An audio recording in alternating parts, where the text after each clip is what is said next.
Hind India aspirants, दिल की धड़कनें तेज़ हो गई होंगी, नर्वसनेस हो रही होगी, समझ नहीं आ रहा होगा कि क्या करें, रिवीजन करें, मॉक टेस्ट दें या जितना सिलेबस बचा है उसको कवर करें या मोस्ट इम्पोर्टेंट चैप्टर्स देख लें यूट्यूब से कौन से हैं उनको कवर कर लें। क्या करें कुछ एग्जैक्ट समझ में नहीं आ रहा होगा और एंजाइटी हो रही होगी। देखो, ये एंजाइटी नर्वसनेस सबसे ज़्यादा किसको होती है? जिसने सबसे कम तैयारी कर रखी होगी और जिसने सबसे ज़्यादा तैयारी कर रखी होगी, ठीक है, उनको कभी भी नर्वसनेस और एंजाइटी नहीं होगी, ठीक है।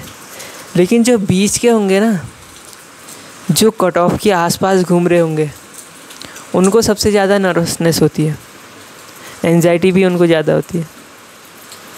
क्योंकि भाई उनका ऐसा है ना कि उनका हो भी सकता है, नहीं भी हो सकता है। वो अपना कंफर्म नहीं हो पा रहे कि यार पेपर क्लियर होगा नहीं होगा, यही सोचते रहते हो आधे टाइम तुम।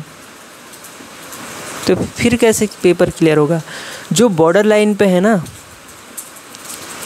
मतलब जो ठीक ठाक मेहनत कर रहे हैं, उनको अभी भी बता रहा हूँ, जो लास्ट के 2 हफ्ते अभी जितने भी टाइम आपके पास है, 13 दिन बचे हैं, इन 13 दिन में जी जान लगा के मेहनत कर लो। 14 तारीख को पेपर दे के जब आओगे तब सोए रहना तुम पूरे दिन उसके बाद, लेकिन तब तक यार पूरी मेहनत कर लो, ठीक है। उसके बाद 1 हफ्ते का मस्त ब्रेक लेना, कुछ नहीं करना, लेकिन इन 13 दिनों को अच्छे से यूटिलाइज़ कर लो। क्या क्या करना है देखो, अब डिपेंड करता है कि अभी तक आपने तैयारी कैसी की है। अगर अभी तक आपने सिलेबस पूरा कर लिया है तो आपको क्या करना है सर? रिवीजन करना है। रिवीजन कैसे करोगे? जो भी आपने बड़े नोट्स बनाए हैं उनके शॉर्ट नोट्स बनाते हुए, मतलब जितना भी आपने लिखा है, जैसे 1 पेज लिखा है तो आपको 10 पेजों को 1 पेज में समराइज़ करना है या 20 पेजों को 1 पेज में समराइज़ करना है, ठीक है। ऐसे करके छोटा छोटा लिख के अपना रिवीजन करते रहना है। और रिवीजन ऐसे करो, ऐसे लिखो कि आपको लास्ट के 2 दिन में जब आप रिवीजन करोगे ना, तो आप केवल उन सीट्स को देखो जो अभी आप रिवीजन करोगे आजकल इस हफ्ते में, वो उनको जहाँ पर लिख रहे हो, जैसे A4 सीट में आप लिख रहे हो उसको रिवीजन करते टाइम, तो उसी को आप लास्ट के 2 दिन में पढ़ोगे, क्योंकि आप पूरे उतने जितने नोट्स आपने बनाए हैं उसको आप 2 दिन में नहीं पढ़ पाओगे, है ना। तो इसलिए रिवीजन ऐसे करना है कि लास्ट के 2 दिन में उसका यूज़ हो सके, जो हम नोट्स बनाए अपने 1 पेजर, ठीक है। और रिवीजन के अलावा मॉक टेस्ट बहुत ज़रूरी है। जिसने भी नहीं दिया है प्लीज़ दे दो यार, ठीक है। मैंने अपने टाइम पे टेक्स्ट बुक से ही दिया था, आप भी टेक्स्ट बुक से दे सकते हो। पेड है लेकिन वर्थ इट होगा, ठीक है। नहीं तो आप CDS जर्नी या और प्लेटफॉर्म से भी मॉक टेस्ट दे सकते हो, ठीक है। और इसके अलावा बात आती है कि मॉक टेस्ट जब आप दे रहे हो तो आपकी स्ट्रेटजी होनी चाहिए। ऐसा नहीं कि सीधे मॉक टेस्ट देना है तो सीधे बैठ गए, ऐसा नहीं है। पूरा माइंड सेट डेवलप करो अपना कि मेरे को कैसे क्या करना है मॉक टेस्ट देते समय। पहले कितने क्वेश्चन कर लेने हैं पहले घंटे में, कितने क्वेश्चन कर लेने चाहिए दूसरे घंटे में। अगर मेरे को दोबारा क्वेश्चन पे आना है तो वो कब आऊँगा मैं। अगर स्पेसिफिकली मैथ्स की बात करें तो मैथ्स में तो आपको स्ट्रेटजी की बहुत ज़रूरत है, क्योंकि यार आपको पता नहीं चलेगा वो 2.5 घंटे गए किधर, ठीक है। आप OMR भी पूरी फिल नहीं कर पाओगे सही से। इसलिए जब मॉक टेस्ट दे रहे हो तो OMR सीट भरते हुए टेस्ट देना।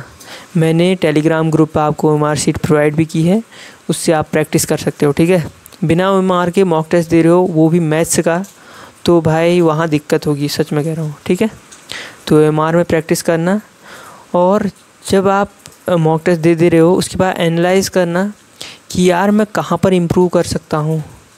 क्या मैंने उन क्वेश्चन पे ज़्यादा टाइम लगा दिया जो मेरे को आ ही नहीं रहे थे, लग रहा था कि हो जाएगा सॉल्व, हो जाएगा सॉल्व, हो जाएगा सॉल्व, लेकिन 5-6 मिनट उसी में लग गए, वो सॉल्व फिर भी नहीं हुआ, ठीक है।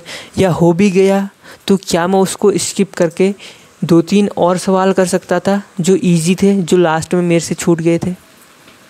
तो ये सब चीज़ें आपको पता चलेंगी जब आप मॉक टेस्ट अटेम्प्ट करोगे।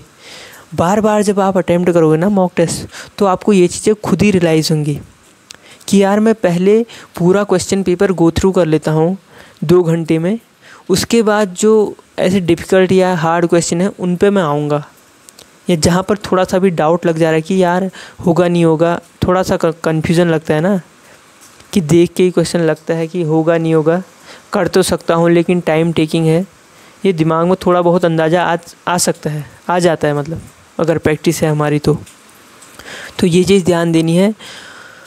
और मैथ्स में स्कोर को बढ़ाते रहो अपना। मैथ्स में फॉर्मूलों का रिवीजन करते रहो, और जो क्वेश्चन के अलग अलग टाइप्स होते हैं, देखो वैरायटी ऑफ क्वेश्चन पे फोकस करना है जब आप रिवीजन कर रहे हो मैथ्स में, ठीक है। सेम टाइप के क्वेश्चन नहीं करने हमको, वैरायटी मतलब अलग अलग टाइप के क्वेश्चन करने, ठीक है, उन पे ध्यान देना है। और इसके अलावा जीएटी में बात करें, इंग्लिश में यार आप रीडिंग करते रहो, मॉक टेस्ट इंग्लिश की ज़रूर देना भाई। बिना मॉक टेस्ट दिए इंग्लिश का पेपर में जा रहे हो तो ये गलत बात है भाई, ठीक है। मॉक टेस्ट दो। वोकेबलरी पे अभी उतना फोकस नहीं कर सकते, ग्रामर पे पूरा फोकस करो और रीडिंग सेक्शन पे फोकस करो, ठीक है। ये 2 चीज़ें अपना देखो। और जो पैरा जंबल आते हैं उनकी भी प्रैक्टिस करो अच्छे से, प्रीपोजिशन होते हैं वो आ रहे हैं आजकल, और आपके पार्ट ऑफ स्पीच से क्वेश्चन आ रहे हैं उसको तैयार करो, ठीक है। इसके अलावा साइंस बहुत इंपॉर्टेंट फैक्टर हो जाता है, क्योंकि साइंस से 50 क्वेश्चन आ रहे हैं, 50 में से आप 40-45 कर सकते हो। मैं कह रहा हूँ कर सकते हो, कोई ज़्यादा बड़ी बात नहीं है। अभी तक भी नहीं पढ़ा है ना, तब भी आप 40-45 क्वेश्चन कर सकते हो, सच में कह रहा हूँ, लिटरली, ठीक है। तो साइंस अभी तक भी नहीं पढ़ा है तब भी आप कर सकते हो, इसलिए साइंस पर बहुत जोर देना है, रिवीजन करते रहना है साइंस का, ठीक है। और इसके अलावा आप ज्योग्राफी पॉलिटी अगर अभी तक आपने पढ़ा है तो उसको रिवाइज़ कर लो। करंट अफेयर आप कर सकते हो 1 शॉट में, ठीक है। 1 शॉट मैराथन जो होती है उनसे आप प्रिपेयर कर सकते हो। तो यही सब बातें थी। अगले वीडियो में आपको और भी कुछ अच्छी बातें मैं आपको बताऊंगा, और थोड़े और टिप्स आपको देने हैं वो भी दूंगा, ठीक है। तब तक के लिए जय हिंद। कितना आ रहा है आपका मॉक टेस्ट में स्कोर, जल्दी से कमेंट में बता।